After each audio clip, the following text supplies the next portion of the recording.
எல்லாருக்கும் வணக்கம். இப்போ என்ன பார்க்க போகிறோன்னா சுண்டைக்காய் மோர். சுண்டைக்காயில் நிறைய ஆன்டிபயோட்டிக் இருக்குன்றதுனால சுண்டைக்காய் மோர் செஞ்சது எப்படின்னு பார்க்கலாம் வாங்க. சுண்டைக்காயாக கொடுத்தா பசங்களாம் சாப்பிடாதில்ல. மோரில் அடித்து கொடுத்தோன்னாக்கா நல்லா டேஸ்ட்டாக இருக்குது.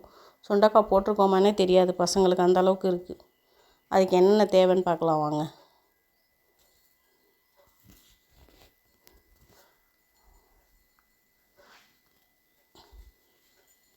ஒரு 20 சுண்டைக்காய் வாஷ் பண்ணிவிட்டு காம்பெல்லாம் எடுத்துகிட்டு, கொஞ்சம் கருவேப்பிலை ஆப்ஷன் தான், வேணுன்னா போட்டுங்க, இல்லாட்டி வேணாம். ஜீரகம் கொஞ்சம், 1 கப் மோர், தண்ணி, அவ்வளோதான் தேவையானது.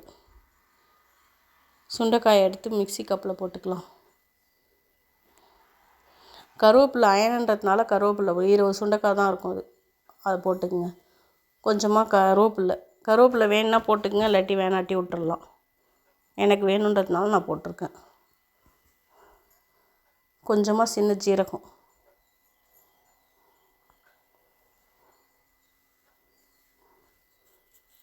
எல்லாத்தையும் போட்டு கொஞ்சமாக தண்ணி ஊற்றி நல்லா அடிச்சுக்கணும்.